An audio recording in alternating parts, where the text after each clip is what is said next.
Hi friends, আশা করি আপনারা সবাই ভালো আছেন। আপনাদের সবার ভালোবাসা নিয়ে কিন্তু আজকে আবার আমরা একটা নতুন ভিডিও নিয়ে চলে এসেছি। আজকের ভিডিওর টপিক কিন্তু হতে চলেছে, তার কারণ আজকের ভিডিওর যে টপিক, সেনাবাহিনীর গাড়িতে কিন্তু সম্প্রতি আগুন লাগিয়ে দেওয়া হয়েছে, তাই তো? কারা লাগিয়েছে? গোপালগঞ্জে মানে তারা কিন্তু এই সেনাবাহিনীর গাড়িতে আগুন লাগিয়ে দিয়েছে। কি সম্পূর্ণ ব্যাপারটা হয়েছে সেটা দেখে নেবো। আবার কেন বাংলাদেশ উত্তাল হয়ে পড়ছে আগের মতো? কেনই বা সেনাবাহিনীদের সাথে আবার গাড়িতে কেন আগুন লাগিয়ে দিয়ে এলো? ব্যাপারটা কিছুই আমরা বুঝতে পারছি না। তো চলুন সেই ভিডিওটা দেখে নেবো এবং দেখে আমরা তারপর বিচার বিবেচনা করব। তো আর যারা আমাদের চ্যানেলে নতুন আছে তারা অবশ্যই আমাদের চ্যানেলটাকে সাবস্ক্রাইব করে নেবেন, আর যত পারবেন কিন্তু আমাদের ভিডিওগুলো শেয়ার করবেন। আর ভিডিওটা আমাদের ভিডিও অরিজিনাল লিঙ্কটা ডেসক্রিপশনে দেওয়া রয়েছে, সেখান থেকে আপনারা চেক আউট করে নিন। চলুন বন্ধুরা, দেখে নিই সেই দৃশ্য।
আমরা সোনার ভাই, আমরা কোনো নৈরাজ্য সৃষ্টি করতে চাই না।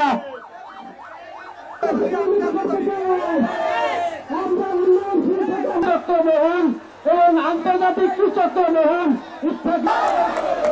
মহল ইত্যাদি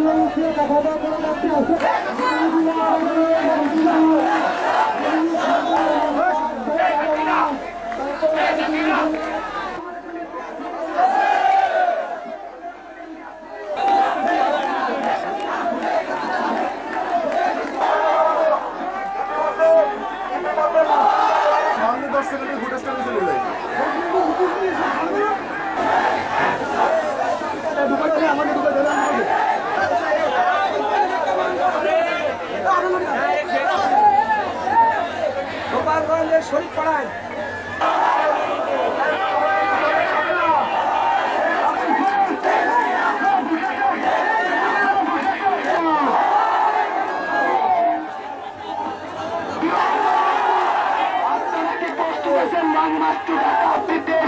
শেখ হাসিনা দেশের না ফেরা পর্যন্ত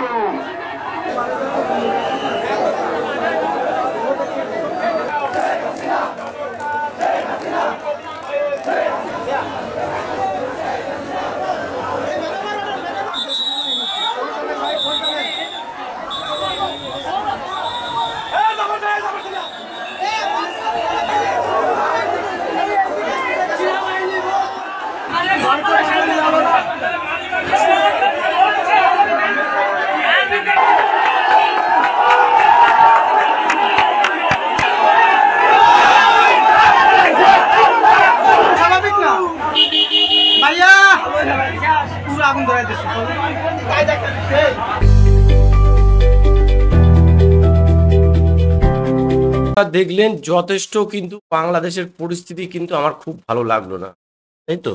আবার মানে এটা কিন্তু মানে বাংলাদেশের পক্ষে ভালো কিছু নয়। আবার এরা কিন্তু ছাত্র বলে আমার মনে হলো না হাতে এইসব এর অস্ত্র রয়েছে। এরা কি চাইছে দেশটাকে নিয়ে আমরা বুঝতে পারছি না, ঠিক আছে? কি ব্যাপার হতে চলেছে এটা কিন্তু খুব ভয়ানক ব্যাপার হতে চলছে। আর এইটা কি জন্য বা কি চাইছে তারা, তাদের অরিজিনালি উদ্দেশ্য যদি বুঝতে পারছি না।